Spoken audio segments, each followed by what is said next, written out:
सरस्वती नमस्यामि चेतनां हृदि संस्थितां कंठस्थां पद्मयोनित्वां हरिंकारां सुप्रियां सदा दिव्यै सरस्वत्यै नमः।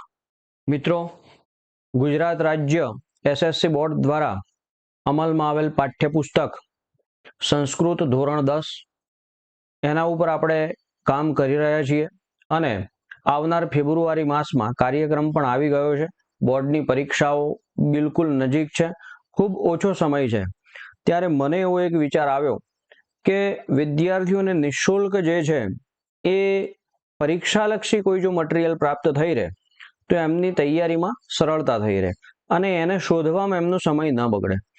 તો મિત્રો, આ ચેનલના માધ્યમથી રોજ આપણે એસએસસી બોર્ડના અભ્યાસક્રમ મુજબ ધોરણ 10નું જે પાઠ્યપુસ્તક છે એના દરેક પાઠ ઉપર ગયા 5 વર્ષોમાં જેટલા પણ પ્રશ્નો પૂછાયા છે અને વારંવાર પ્રશ્નો જે બોર્ડની માર્ચની પરીક્ષામાં હોય કે પછી જુલાઈની પૂરક પરીક્ષામાં હોય, જે પ્રશ્નો વારંવાર પૂછાય છે એના ઉપર આપણે ફોકસ કરીશું અને એના આધારે આપણે એક સરસ પ્રશ્નો તૈયાર કરી જવાબો સાથે અને આપના સુધી પહોંચાડવાનો એક મારો એક પ્રયત્ન છે, જેના માધ્યમથી હું માનું છું ત્યાં સુધી અને મેં મારી શાળામાં પણ ગયા વર્ષોમાં આ પ્રમાણે પદ્ધતિ જે છે પ્રશ્ન બેંક તૈયાર કરી અને એમને પ્રેક્ટિસ કરાવડાવી। ત્યાર પછી પેપર સેટ જે છે શિક્ષકો પાસે 5 તૈયાર કરાવી દરેક વિષયમાં અને એના આધારે પણ એમને જ્યારે તૈયારી કરાવડાવી તો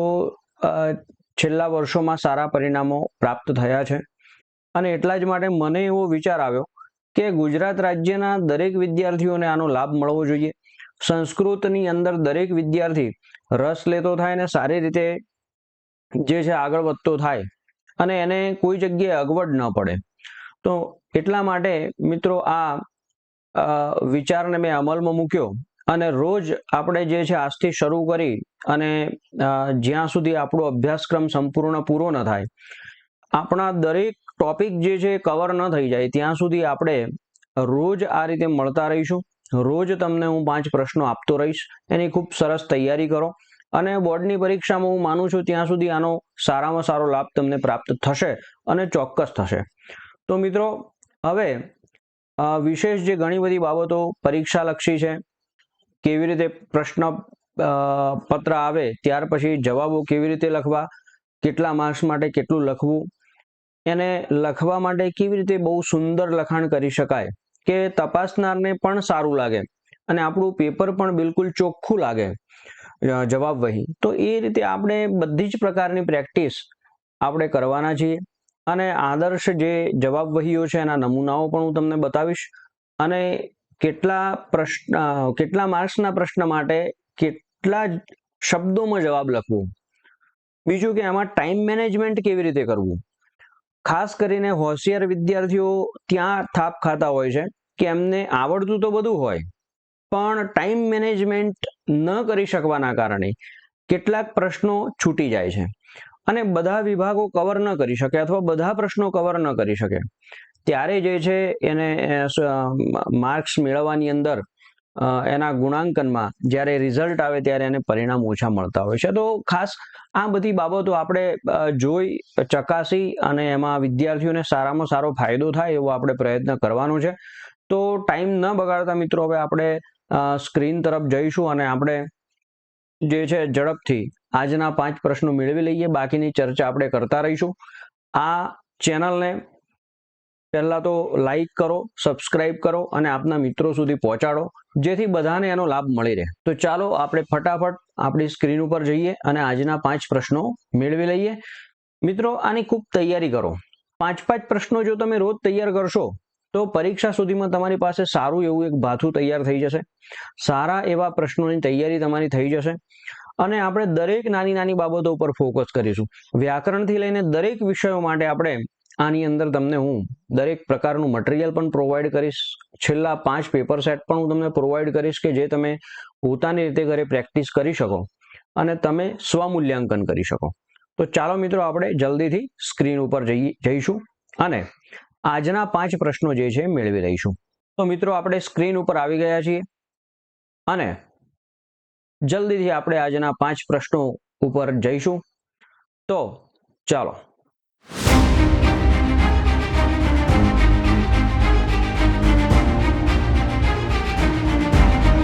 આજના 5 પ્રશ્નો. સૌથી પહેલો પ્રશ્ન છે માનવાહા કીદૃશાહા સંતુ. ઓગસ્ટ 2020માં આ પ્રશ્ન પૂછાયેલો છે. જવાબ છે માનવાહા નિર્ભયાહા સંતુ. આપણે જે આ અભ્યાસ કરી રહ્યા છીએ એ પહેલા પાઠમાંથી જ ચેપ્ટર વાઇઝ આપણે આગળ વધીશું. એટલે આ જે છે પહેલા પાઠમાં જે પ્રશ્નો આવે છે એ બધા આપણે આવરી લઈએ, પછી જ બીજા ચેપ્ટર ઉપર આપણે જઈશું. તો માનવાહા નિર્ભયાહા સંતુ જવાબ છે. ત્યાર પછી આગળ વધીએ બીજા પ્રશ્ન ઉપર. સર્વે કીદૃશાહા સંતુ. સર્વે કીદૃશાહા સંતુ.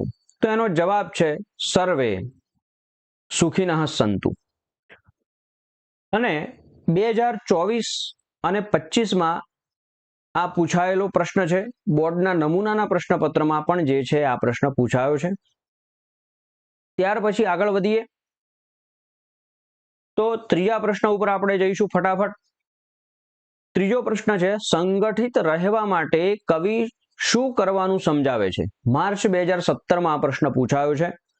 તો જવાબ છે એનો સંગઠિત રહેવા માટે કવિ કહે છે કે પૂર્વે જેમ સારી રીતે જાણતા સમાનમતિવાળા દેવોએ યજ્ઞમાંથી મેળવેલો પોતપોતાનો ભાગ પ્રેમથી વહેંચી લીધો હતો, તેમ તમે બધાએ સાથે ચાલો, અર્થાત સંગઠિત બનો, સાથે બોલો, એક સમાન વિચારો વાળા બનીને જીવન વિતાવો. તો આગળ ચોથા પ્રશ્ન ઉપર આપણે ઝડપથી જઈશું મિત્રો. ચોથો પ્રશ્ન છે ઋષિ બધા માટે શી આશા વ્યક્ત કરે છે. મે 2021માં આ પ્રશ્ન પૂછાયેલો છે. જવાબ છે ઋષિ બધા માટે આ આશા વ્યક્ત કરે છે કે સૌ સુખી થાઓ અને રોગ રહિત થાઓ, સૌ મંગલકારી વસ્તુઓ નિહાળો અને કોઈ પણ વ્યક્તિ દુઃખી ન થાઓ. છેલ્લા અને પાંચમા પ્રશ્ન તરફ આપણે આગળ વધીશું. તો ચાલો મિત્રો છેલ્લા અને પાંચમા પ્રશ્ન તરફ આપણે આગળ વધીએ. પતિ પ્રત્યે પત્નીએ કેવી વાણી ઉચ્ચારવી જોઈએ. ઓગસ્ટ 2020, જુલાઈ 2017, મે 2021માં આ પ્રશ્ન પૂછાયેલો છે. તો પતિ પ્રત્યે પત્નીએ મધુર તેમજ શાંતિદાયક વાણી ઉચ્ચારવી જોઈએ. આ એનો જવાબ છે. આ એ મંત્રમાંથી પ્રશ્ન લીધો છે જે મને બહુ ગમે છે. જાયા પત્યે મધુમતીમ વાચમ વદતુ શાંતિવામ. તો જાયા અર્થાત પત્નીએ, પત્યે એટલે પતિ માટે જે છે અથવા તો પતિ પ્રત્યે મધુમતીમ વાચમ મધુર વાણી, મધુમતીમ મધ જેવી મીઠી વાણી પ્રયોજવી જોઈએ. અને મધુમતીમ વાચમ વદતુ અને ત્યાર પછી કેવી તો શાંતિવામ, જે સંતોષ પ્રદાન કરે, શાંતિ આપે એવી વાણી ઉચ્ચારવી જોઈએ. મિત્રો આજના આ 5 પ્રશ્નો આપણા પૂરા થાય છે. આવતીકાલે પાછા ફરીથી આપણે બીજા 5 પ્રશ્નો સાથે મળીશું. અસ્તુ, ધન્યવાદ. જયતુ ભારતમ, જયતુ સંસ્કૃતમ, જય જય ગરવી ગુજરાત. આજના 5 પ્રશ્નો પૂરા થાય છે.